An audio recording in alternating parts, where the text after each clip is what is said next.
So good morning, good evening, good afternoon, wherever you are in the world. That's right, another wonderful session of our coffee talks and some brilliant youth all the way from Canada, and our lovely editor who's in a special place. That's right, she's in Ghana. So I'll introduce myself. I'm Alka Patel, based here in, it's raining today, rainy London. I'm a heartfulness trainer and I am a teacher. Let's welcome you all. Hi there. My name is Mitchell Steinhoff. I'm from Winnipeg in Canada, and I'm a woodworker and a heartfulness meditator and trainer as well. Kartik? Thanks, Mitch. Good morning, good afternoon, good evening to all of you. My name is Kartik.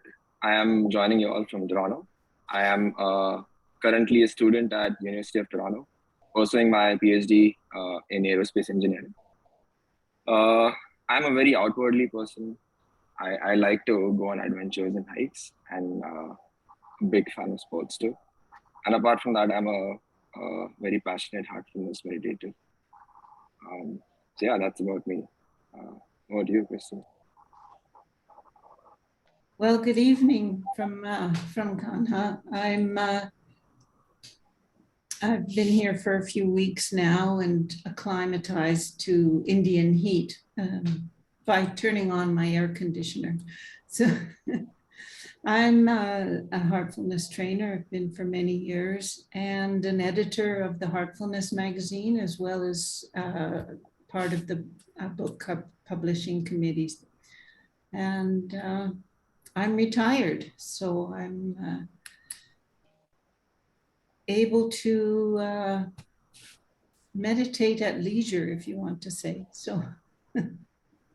And I'm happy to be here again for the second time. It's wonderful to see you, Alka, and Mitch, and Kartik. Well, Christine, the youth always choose the article and they've chosen from this month, another wonderful one. Mitchell, may I ask you to start sharing the slides? And whilst he's doing that, really resonated with this one, guys. I'm so pleased you chose this. So this is an article written by our Daji, who's our global trainer, Kamlesh Patel, and he also resides in Ghana, India. Originally, he was living in New York, running businesses. But let's see what he's got to say. So create happiness now. I think that keyword now. Can we have the next slide, please? So this month, Daji recommends 3 happiness habits. He also shares wisdom from the Bhagavad Gita and from modern writers to inspire us with confidence and helps us on our way toward lasting happiness. Another keyword, lasting. So come on then, share this slide and who resonated with the quotes. So this one was mine that I resonated with. Oops. Try this again. Are you okay?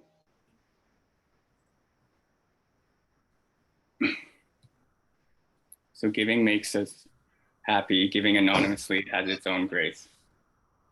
When I read this one, I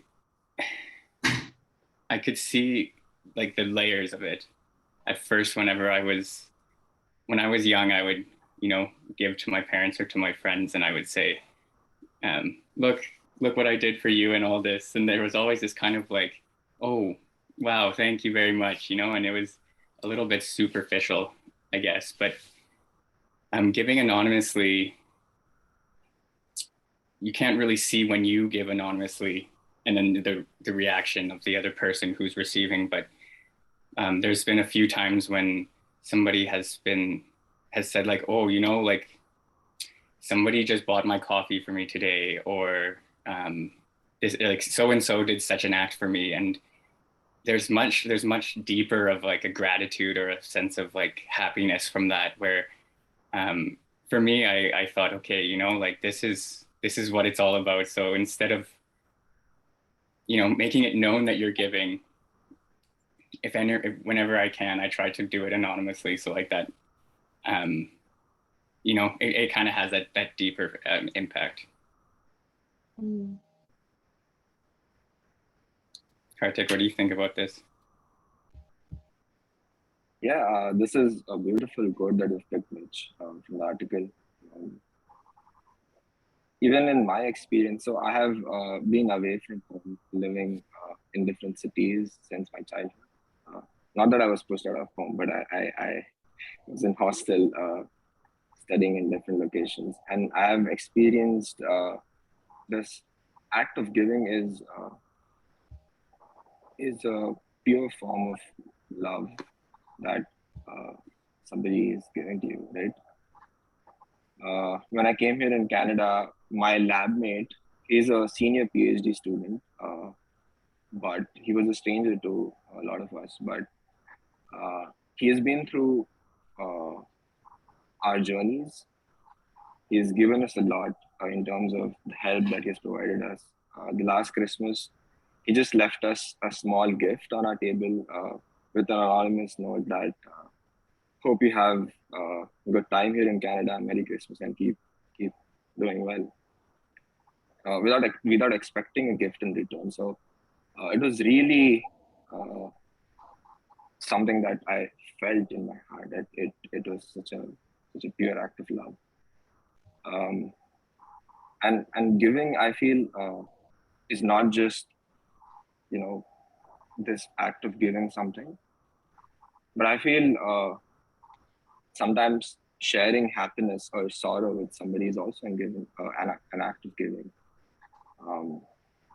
Like if I'm on a phone call, if somebody has achieved something, I feel like telling him that I'm very happy for you.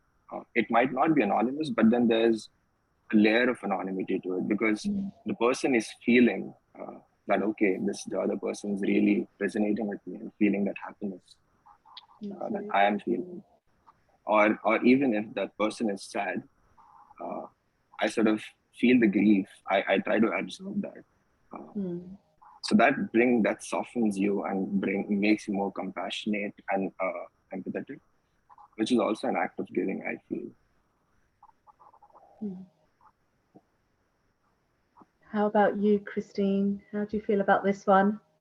This is actually a beautiful quote. The first sentence, giving makes us happy. I've found that the kind of giving that makes me happiest is spontaneous. It's of the moment, you know. Sometimes I'll be somewhere and suddenly I'll think about, you know, somebody. But one of the examples is the security gate people here who they just are hours and hours and hours every day at the gate in the hot sun and, you know, watching the traffic come in and out and so on. And sometimes when I'm in the little store here, I look at the cookies and I say, oh, cookies for the guards, because it's just something. And sometimes, you know, when you walk down the street and there's somebody who you know, some people who are having a hard time or something or homeless and I'll just go in and buy them a coffee or something like that. It's just something that spontaneous that I think I really feel as I walk around. And I feel also being open to it all the time for any opportunity that we have to give to help people. I think that the one that really struck me was, and this did happen in India here, where we were at the bicycle store, and I was getting all of this stuff for me. So and my friend that was with me just bought a little fleecy vest, and I thought, oh, that's nice. You know, it was the chilly time of year, you know, so I thought, well, that was really nice. You know, and he doesn't have very much money. So we went back, we came back to Kanha, and at the gate, was a security guard, and I said to stop the car, and he handed the vest to the security guard. And he said, and the security guard actually thought it was from me. And I'm trying to explain, no, this is my friend, and he just kept quiet.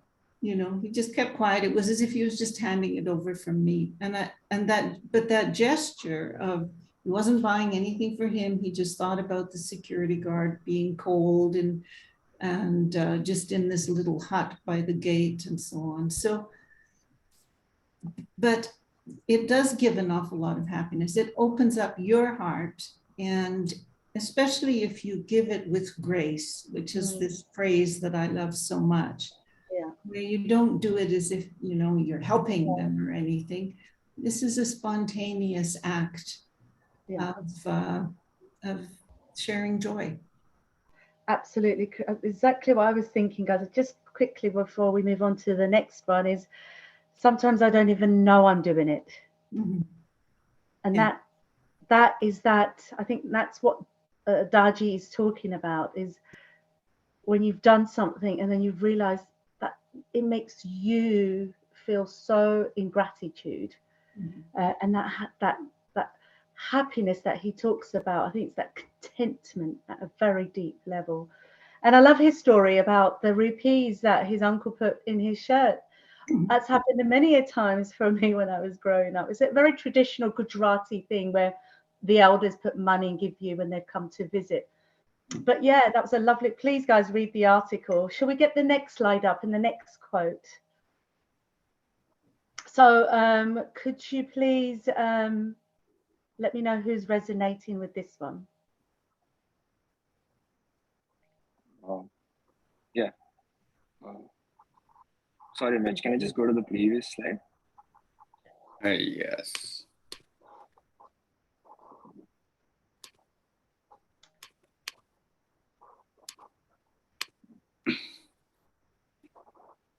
Yeah. So I picked this quote from the article, and it was resonated with me so very well. So I'll just read the quote for you. So, happiness is a quality of the soul. It's a pure vibration that emanates from near the center of a being and radiates outwards. So I think during the pandemic, because the pandemic was such a big change for all of us, it took me a while to adjust to the change, the new normal that we all started experiencing. But in that time, I had a lot of revelations that I had from within because of my meditation practice, and one of which was how we see happiness as the common perception is that we see happiness as something that we get from our material possessions, but which is very temporary, right? Then we understand that happiness is probably a mental state of being. But then it didn't take me long to understand and convince myself that happiness actually sort of percolates from your inner self, from your spiritual being, down to your mental state of being, and then to your physical behavior or actions. So it's innately a quality of our soul, which is sort of oozing out, and we need to embrace it and feel it in the moment that we're living it.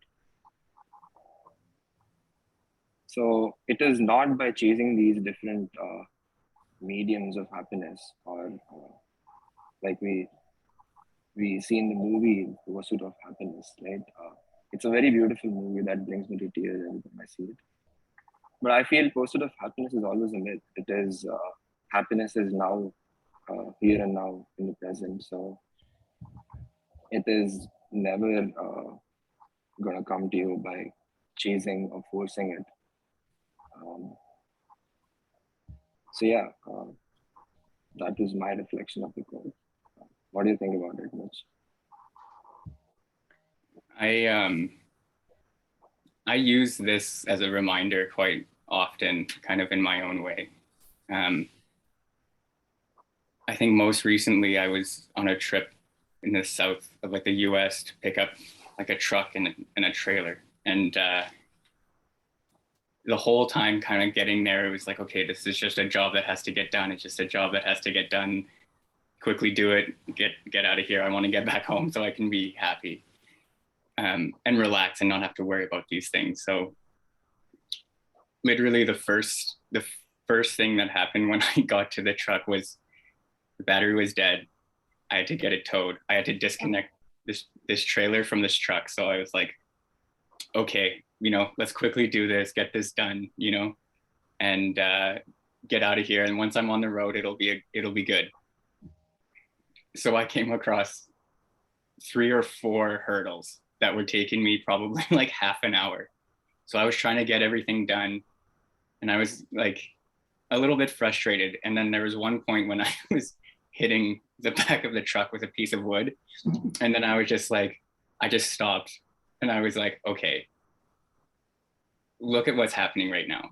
So I was imagining just being like outside myself, watching this guy hitting the truck with a piece of wood. And I just started laughing. And I was like, I'm just gonna enjoy this moment because it is kind of funny. So I just I took it within myself just to go, okay, this is the part that I'm supposed to be enjoying. And so as soon as this happened, I took a moment, I smiled, I kind of laughed at myself and, had like a sigh of like, okay, I kind of give up, but I'm giving up happily. And then as soon as this happened, one thing after the other, everything was just, all these hurdles were kind of just disappearing. And so from there, I took this as kind of like a lesson, like, okay, yes, there's a job that we have to do, but if we can just stop whenever we're kind of, getting caught up with, whenever is the next step after this is going to make me happy, and then just be happy with what you're doing, not take it seriously, but just enjoy it, be happy. So it takes I guess like a moment of introspection and, stepping back. But as soon as we can laugh at it, laugh at ourselves, and then just enjoy it, be happy about it, then in this past experience, it worked out, and it was the key to carrying on. So, it's so Mitchell, it's all about these vibrations. But you talk about just getting on with it, but to get to this level, it has to come from deep parts of us, the within, right? Christine, can I also invite you to elaborate on that? Well, one of the things when I read this quote is about acceptance. And for me, acceptance is very much about being in the moment, being, aware of what's going on and in the moment, obviously. So, and acceptance is also something that should be cheerful and should be instant. And I love what he said about this situation he got himself into. And I'm sure that this is something that resonates with everybody, how we have a goal in mind. This is what we're going to do. And you just want to get it done, right? So none of that is in the moment. It's all, let's just get this done. And when you're like that, of course, because you've got expectations, you're creating obstacles already, right? And so acceptance goes out the window because we've got our plan in mind. We have to go here and we have to do this, and then we have to get back because we have something else to do. And I think this benefit of taking time over the years of, meditating and just working on being in the moment and reminding ourselves to be in the moment more and more takes over our lives, so that pure acceptance becomes more and more of a way of life. And then it works out that, yes, we can even accept cheerfully it's a little bit further down the road. And sometimes it takes us a while to get to that point. Like Mitch's example, which I think is just so beautiful of how often these kind of things happen to us. But they're like a flag, you know. He said he burst out laughing, and boom, it cleared the fog. And we need that. We need those little reminders to say, "Whoa, wait a minute! I'm not here in the moment. I've got my agenda and I want to get it done." So yeah, I loved his story and this Absolutely, quote as well. Christine. It's you know, Darji and previous global trainers constantly talking about keep your eye on the goal. Because you take your eye off the goal. I hope, Mitch, you're getting this. Then you start getting agitated and da da da da da. But what you did was, I know I have to do this, and I need to get back, and I need to. And you probably had to do all that to really understand, as what Christine was saying, accepted, laughed it off, and things started revealing, opening your inner self, ready to just get on with it, right? Is it a bit like fit for survival, or when when you're put in these situations where things are going wrong, you can, another part of you just switches on? Is it one of those things? Anyway, that's another conversation. Shall we have the next slide? So can I invite our editor, Christine, to read this one?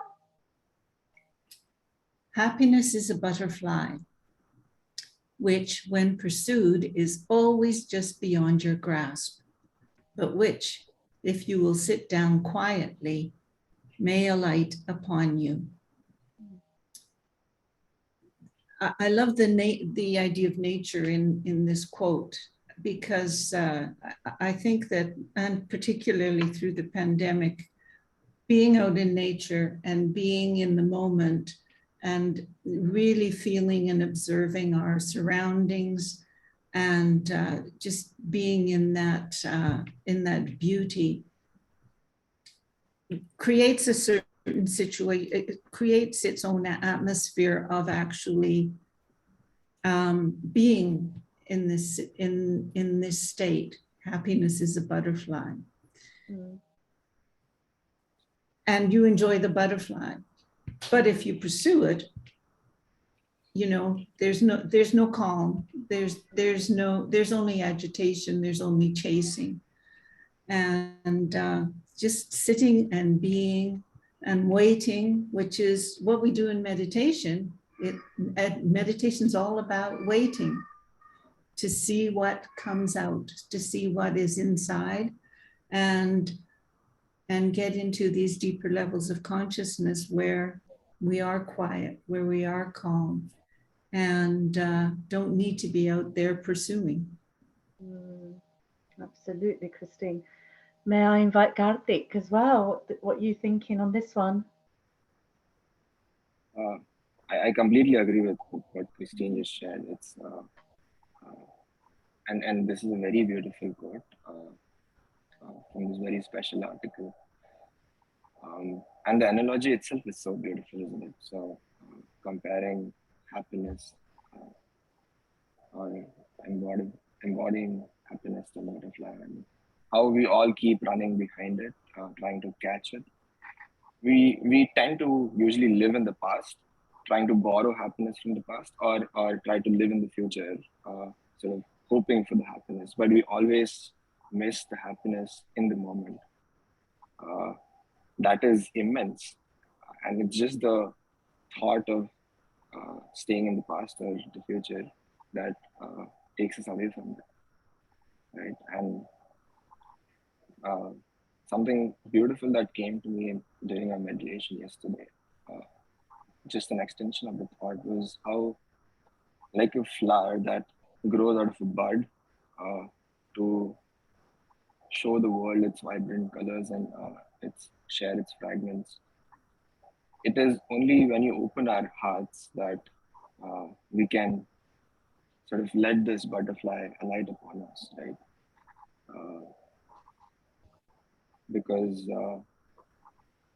it is very beautiful what you have inside of you, which you need to expose to the market. So it is only when you open your heart fully and embrace this butterfly, which is happiness, you can feel the joy, the bliss within. And Christine was mentioning, through a meditation practice, in my experience, I have I have experienced something which is tremendously beautiful. It's beyond amazing of how your perspectives change and how you start seeing happiness and not just these material possessions. And you start finding happiness in these very small things, like Mitch's story. Um, and similarly, when you if you know a butterfly and its evolution of how it grows from a caterpillar to a pupa and then to a butterfly, right? It's a very beautiful process of how happiness, which is the butterfly here, is growing out of this perseverance and the belief and right intent to then come out with its vibrant colors and fly out open into freedom. So it is important for us to let our heart open up and show us the way uh, to the happiness. So yeah, just my reflection on this thing. It's beautiful, Karthik. Thank you. I feel like I was going into meditation myself. Mitchell, lovely smile. Would you like to? Yeah. It's tough to follow up what the two of you have shared, because I feel like there's so much wisdom in both of those. But one thing I think about a lot is, like, in the West, if you want to call it that way, people are always, not always, often busy. Oh, I have to get, make this much money, or I have to, get the next iPhone or Samsung, whatever it may be, right? And as they're chasing it, I feel like you're not enjoying what's in front of you, the work that's in front of you. The phone that you have in front of you has a multitude of apps and gadgets and all these things that are begging to be used, but we're only thinking about, the next one. And as soon as we get the next one, what else comes next, and there's always something else. So to put it in like a material term, to just enjoy what is around us, what we have, and it's such an old way of thinking, I'm sure we've all heard grandparents just like, we had a stick and that's all we played with and we had fun for hours. And nowadays we have so many things, and there's a lack of fun, there's a lack of enjoyment, and it's that pursuit of the butterfly that is creating a lot of tension, I think, within us. And like, of course there's things we have to work towards, right? But those things are coming from inside. And most of the time it's like, I wish to become something rather than to have something. And when these changes from inside are wanted, that's when the beauty comes, because there's an appreciation of the moment, but there's also that wisdom of like what has to come next. So there's a fine line of growing and also trying to attain. So just to sit in the moment and to be aware of what is here, appreciate it, be happy with it, and to see what we can do with that is for me like a big message from this, and also from hearing Karthik and Christine, their thoughts. And absolutely, Mitchell, the article, says, and Daji says, talks about, don't keep chasing, like butterfly, chasing these material things. And you guys love the way you're talking, because it's a message out there, isn't it? Especially for the youth. That, you know, I was brought up to think, oh, make money, have a job, make money. It's all about making money. But on the other hand, my mum was very spiritual, a lot of wisdom, and still telling me, my own children laugh. Oh, your mum tells you off at this age. The wisdom is there, and we have to only find that. It's in us, isn't it? Talking about the meditation, when you meditate, the answers are there. Anyway, let's get to the last slide. So I think this is the third one. So Daddy talks about 3 ways. This one for me was the biggest player, game changer for me. And I resonated so much, guys, with this. So thank you for choosing this. So live in the present. That always was, always is, and always will be with you.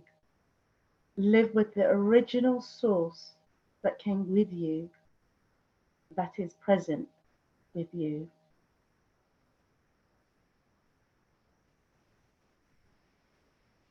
This, for me, is very powerful. The source. Now, for the viewers out there, Heartfulness meditation, we have the Brahmahuti, the transmission. So it helps us to meditate, it helps us to connect, living with this original source. It's, to be fair, you have to experience. All of this is about experience. I'm going to invite, let me invite Karthik again. How do you feel about this one? Yeah, it certainly is very profound and powerful, like you said. And I also like the etymology of the word present, which also means a gift, right? So if you live the present in the here and now and take it as a gift, just that expression brings you joy, right? We often tend to dwell in the past, regretting or just trying to be happy from a few things that we have achieved or lived in the past. Or similarly, in the case of, when you're trying to plan a lot of things in life, you start to live in the future, probably that you would want to build a big house, you want this car, you want this and that. But what you're missing here is the moment that you have now in your hand. And I mean, it's very cliche that I'm saying this, that people keep saying that you should live in the present, but it's really tough. But this meditation practice that all of us have been gifted, which is literally a present to personally me, has given me this I don't know, it's a big technique that I have, a toolkit that I have that lets me live in the present to the fullest. In the past year, I've been on a few trips around Canada, and I have grown in awe of how beautiful nature is. Being on a few backpacking trips in backcountry, in Banff, and then going on a few road trips. It is just the message to me is how the destination isn't always important, but the journey is, and how you live the journey makes the destination more beautiful and more amazing, right? So each of those moments that I lived in the trip was very magical. It sort of was like every day we used to get out to literally get lost, to find a part of ourselves, to find something that completed the puzzle that I was, right? It might sound very philosophical, I don't know, but it truly was. So that just kind of amplifies the happiness living in the moment. And like the quote says, live with the original source that came with you, which is your soul, which is the innate source of love and happiness that you all have. So when I get to embrace that, I just feel very grateful. I feel that there's this sense of acceptance that comes in. I feel there's a lot of contentment, and what this brings in is uh, gratitude brings in this uh, sense of humility. It keeps you grounded. Acceptance, like Christine already elaborated, it sort of brings you to terms with everything around you. It doesn't. It sort of keeps you devoid of any desires, right? And contentment gives you satisfaction. And I think all of this is like the whole package of happiness, and that lets you live in the present. And what the heartfulness practice of meditation has given me is a concrete path to all of these things. So which I'm very grateful for again. So yeah, that was my reflection of this quote. So beautiful, Karthik. Again, really, really well put. Let's ask our editor, Christine, a very profound part of the article. Yes, it's an amazingly profound part. Reminding ourselves to live with that original source is something that I think over the years I've tried all sorts of little tricks to remember this goal, but also this source that came with me. One of the things that I've discovered is not just thinking about that original source within me, but honoring it and seeing it in the other, in everybody else. And that helps to be in the present amazingly. So I've done some workshops where we use this gesture, this namaste gesture, with another person, where we are actually thinking of this prayerful pose, that we see and honor this inner source in the other, and that the other is honoring that inner source within ourselves. And we use that little exercise to actually think about different situations in our lives when, say, there's somebody that you don't like and you want to avoid them, but to go to this thing of living just with that prayerful gesture inside yourself, that the source is also in that person. And that really, it moves you in a different way, you know, when you're aware of this situation, these situations where you can actually see in the other this same source that is within us. Absolutely wonderful. I never thought of it like that. So namaste to everybody. Yes. It's beautiful. Yeah. It creates that humbleness as well and breaks those barriers, you know, especially with people in front of you who you may fear. Exactly. But also things that you are unhappy about within yourself. Yeah, absolutely. That's, you know, I was brought up as a Jain, and one of the mantras, one of the first sentences, "I will bow down to you," and I still remember that from a very young age. Is, you know, this bowing down to anyone. Why not? You know, you're not. You know, it's like my dad always, as another statement, my dad would always say, "Why not say hello and smile? It doesn't cost anything." And it brings that connection, that human connection. I love this part, but it's not about me. Mitchell, sorry to take that away. Mitchell, what do you think about this one? This one, I guess hits pretty deep with me. This was like, it was along these lines that I started searching for, you know, for that inside me. Like, this was the kind of feelings that I was having before I started, like before I found like meditation. And I mean, it's a doozy to end on because it is such a big one, and it's like it's a long lasting message. However, it's another good one because to me it's like a diving board to jump into ourselves, because to live with the original source that came with you, first, you know, we have to kind of imagine it, because if we're not connected to it and if we don't know its feeling, then we have to kind of just imagine it, and it helps us to go as deep into ourselves as we can, which is a like a great start. And I remember reading like Upanishads and like Vedas and stuff before starting like meditation, and I would, you know, come across like some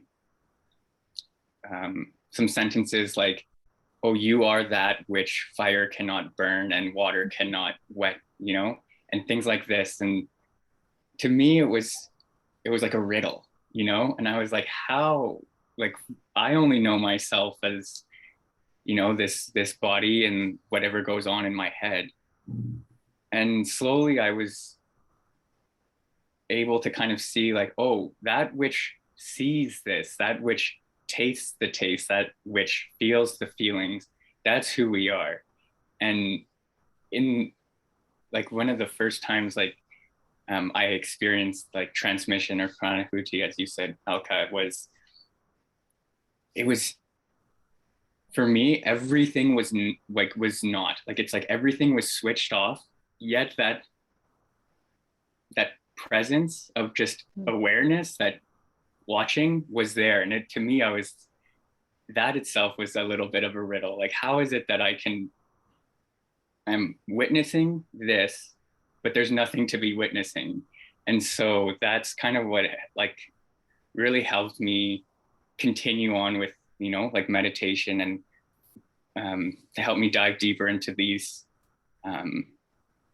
thoughts and like quotes like this, because then I can go back to that feeling, that original kind of, that source, that for me, I call it the source. It might be not deep enough to be the actual source, but for me, that's the source. So if I go there and look at something, then it has like a different flavor to it. And for me, that's, I guess that's the fun of life, because we have to do it in the present.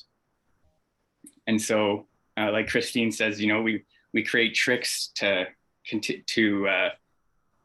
reconnect with that, but sometimes we get carried away. So anyways, yeah, I mean, I can't really say much to it. I can only share my experience, because yeah, this is something that we can look at every week of our life, and it'll, you know, there'll be more and more to add to it. And that brings me on to say, Mitchell, if you can kindly take the slides down. Something Daji says again and again: we are the scientists, we are the experimenters. You know, this is all about us. And the way you've said this, Mitchell, is brings back to the days when I started. I was just like you. I was like, really? And I questioned it and questioned. I read around it, read all the other books, Osho, and because Charity, our previous global trainer, would say, go read Osho, you know. But it all came back to the teachings of Sahaj Marg, Heartfulness. And again, going back to what you said, is that we could read this quote now, in a year's time, or even 6 months, or even a week's time, depending on your practicing of all this and your condition changing and how you perceive it from your inner self. It keeps changing, right? Karthik is nodding. Come on, Karthik. It's a lovely topic. I'm inviting you to add on. Oh, I completely agree with everything that you shared, Mitch. It's beautiful. I mean, so for me, I was kind of, I grew into a Heartfulness family. So this meditation practice, which I'm very, very grateful for, was served to me on a golden platter. Right? But it took me a while to realize its importance in my own practical experience. So I I was again very grateful to be part of the Omega School, which was started by the Heartfulness Organization and founded by Chariji with the vision that how our hearts have to be in sync with what we're trying to do, right? Our intuitions are what we have to hold on to. So having that kind of background really helped me ground myself into the moral values that I really admire now. And the growth that I've seen in myself with the practice is tremendous. With just the past 2 years during the pandemic, having the time to myself, having the time to reflect on a lot of things, I understood very quickly that this practice was the shoulder that I had to lean on during the pandemic. But Karthik, what about for those that not had the opportunities you've had, especially in the West world, especially where you are, you today are speaking to the youth of your region and obviously youth across the globe, right? There are adults watching this as well, but what can you say to those people, those that have not had the opportunity or not grown up with it, or sorry to put you on the spot. Oh no! I mean, I've had some amazing experiences sharing this experience of mine with people who have I felt were in need of it, and they have embraced it very nicely. My own friends who've had different problems and they're going through a lot in their lives. It's become very common now of how self-care routines have come into people's lifestyle, and how everybody is trying to adopt meditation practices, right? So for me, I think this game is all about a thought, right? Because we know that everything that you think can be manifested into reality. And when you want this reality to be as pure, as right as possible, you want this thought to be refined. You want your conscience to be refined. And what the heartfulness system offers you, it's not just a meditation practice, but it is a lifestyle in itself, which is very beautiful. It's this whole package of meditation that lets you refine your thoughts, and very well complemented meditation practice is the cleaning practice that lets you cleanse a lot of the burden, a lot of the impressions that you carry on. And then there's the prayer that lets you connect. So it is just this one thought. If you are able to refine it through your meditation practice, through the cleaning, and by connecting to the source, it can do magic. And I've experienced it myself. So I think my message in my very limited experience again would be to give this a try and see how it No, absolutely. I love that. I love the way you brought it all in slowly. And I know, Mitchell, you're a trainer. Okay. So again, for our youth and audience out there, without being so direct, that's the only way I can say this, is what kind of message, because we're coming out of lockdown and COVID. Okay. People are going out now. It's a new thing for lots of people. A new way of life, especially here in the UK. What's going on in there in your region, and sort of bring it back to you're a trainer as well. A lot there, sorry. All right. It's interesting. I think a lot of people are wanting to be, like, they had a lot of time to sit with themselves, whether it be with Netflix or what have you, and they might not even be meditating, but after a while of staying inside for so long, it's like, okay, I have I got an itch to go and do something, or to become something else, and so now, like, for us here, things are the restrictions are like slowly lifting and whatnot. So for us, like when we're planning to reach out to people and have some events, and we're so excited to be going out because we're having Zoom like Zoom sessions and whatnot, and they're very useful for, you know, across the world kind of things, but for locally, like, you know, people want to get out and do things, whether it just be in nature or this or, you know, whatever it may be like going out and having a meal with friends. But all of these things are very like that human part, you know. So I would say as a trainer, like if we meditate, then we just get more in tune with that human part of us, and then we end up wanting the things that we really want, you know. Like when we start to meditate and we listen to what's going on inside, the things that we really want, we're craving for, because it's like that's the happiness within us that is like wanting to come out, wanting to be shared. And so yeah, I go out and meditate, if you know, like that's the that's the best thing. And then if you don't like to be outside, then you can also sit inside in a quiet place and meditate. And you know, what's nice is trainers around the world, like we, like, of course we like to be face to face, there's that human connection again, but you know, we can have meditations together online or over like Skype or Zoom or what have you. So yeah, you know, people are going out, giving things a shot. We can stay in or go out and give meditation a shot, I think is what I would how I would describe that. Which is beautiful, because that brings me on to Christine. I know that the restrictions in Ghana are opening. A big invitation's gone out for people to visit Ghana for a big celebration. Christine, on that note, from what Mitchell said, Garthik said, and you've lived in Canada, what would you say to people out there? We're all coming out of this pandemic, COVID, lockdown. Strange. It was a strange time.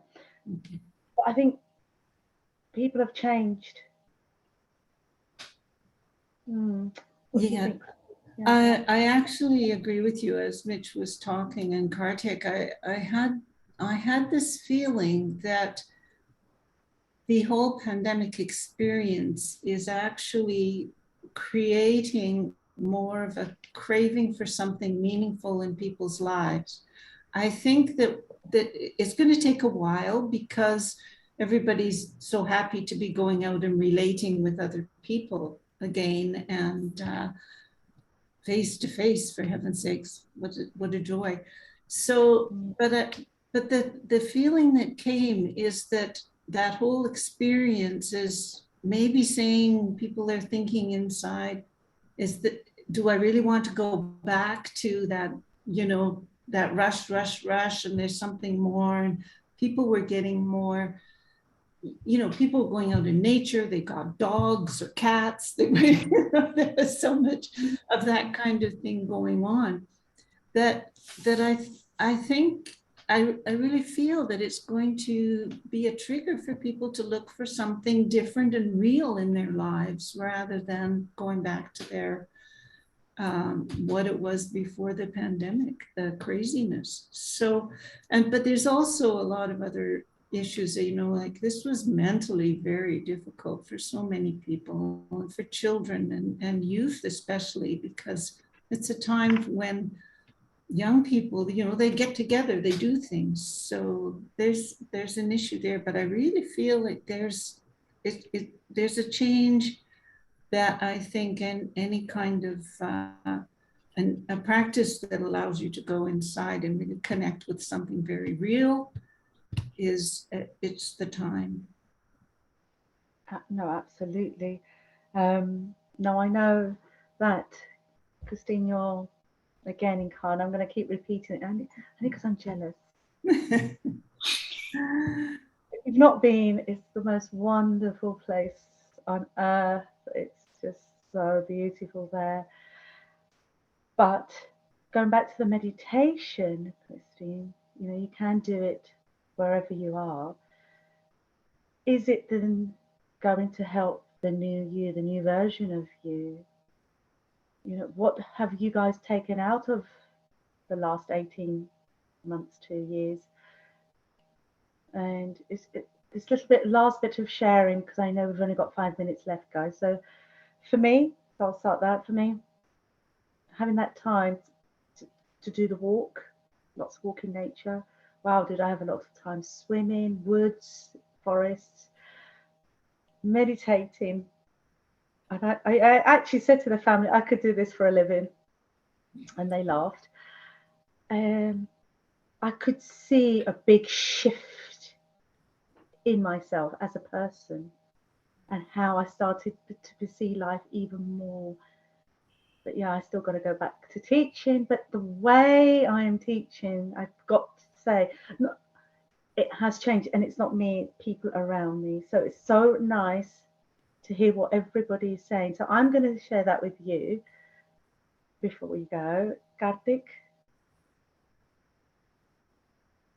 For me, yeah, I mean, I completely relate to your experience. The past 18 months, the pandemic has been a very nice experience. I know I'm very sad for whatever it has done to a lot of people, but then it took me very less time to shift into a mindset that made me more optimistic, that made me more positive than I was ever.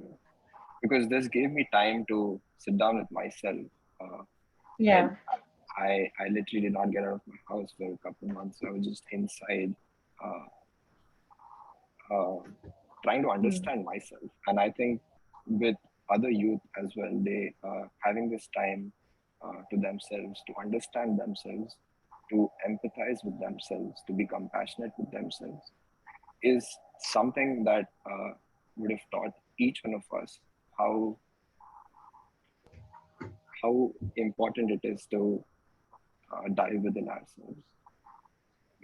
It was Chariji who quoted how we have these different realms: the physical, mental, and spiritual realms. You go to the gym, you work out, but then there's limitation to how much you can grow your muscles, right? Your mental abilities also have a limit.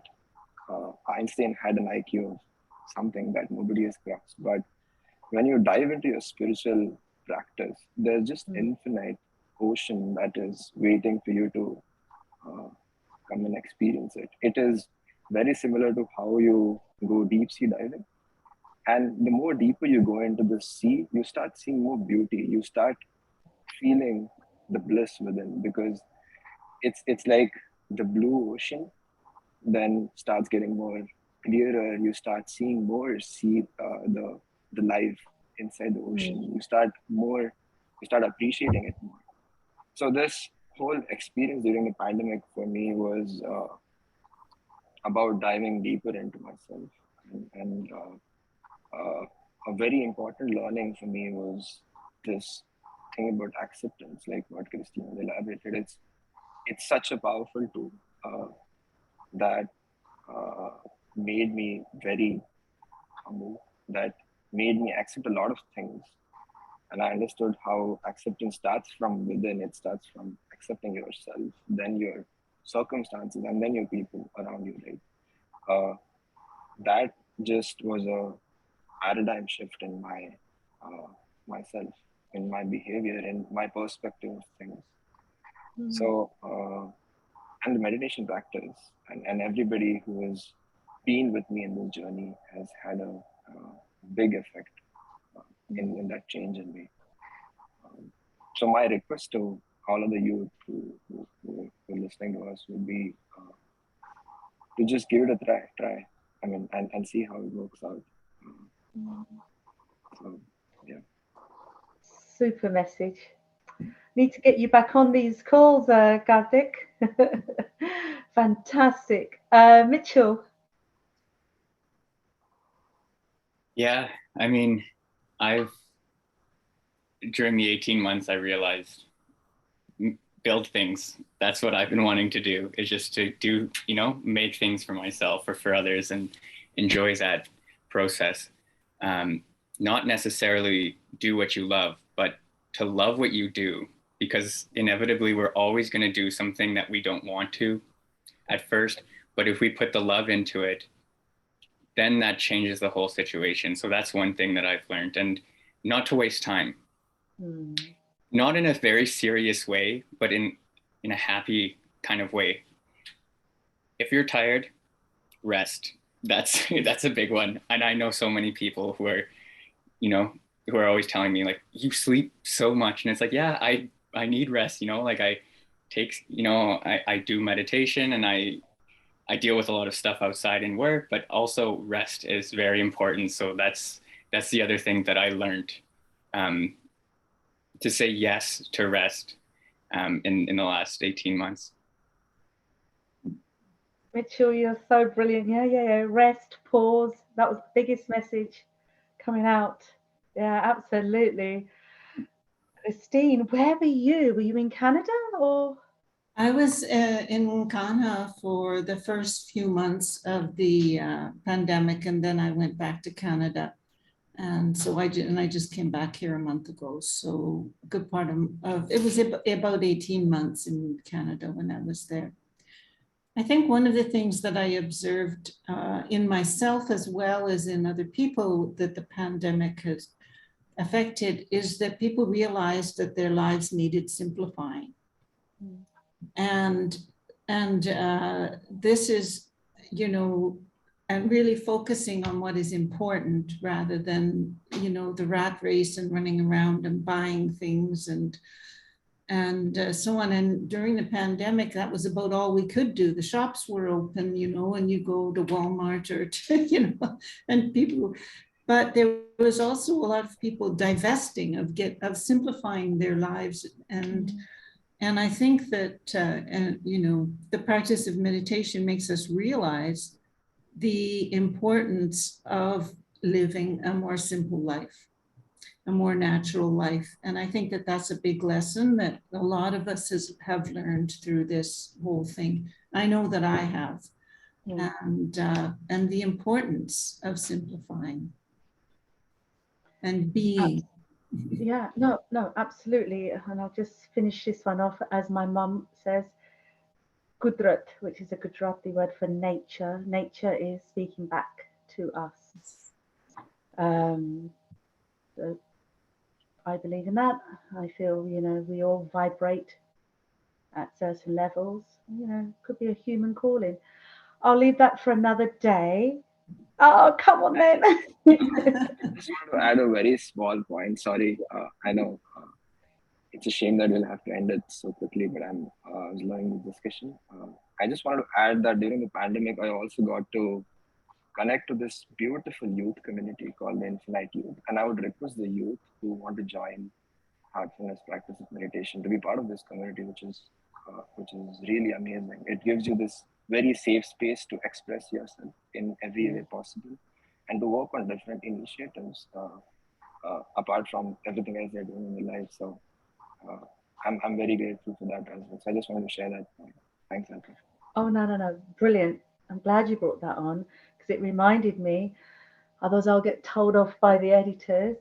So this month and every month, the Heartfulness Magazine is there for everybody online. It's free. Some wonderful, wonderful articles by different calibers of people out there on the globe. So do get onto those and start reading if you haven't. May I take this opportunity to thank all of you for your time. We've got 4 time zones going on again. Have a wonderful day, Mitchell and Gabby, because your day has just started. Christine, back in India. Have a lovely evening. Not ready for bed yet, right? Not quite. Not quite. I think I have to go and get dinner. Yeah, have a nice stroll through all the greenery there.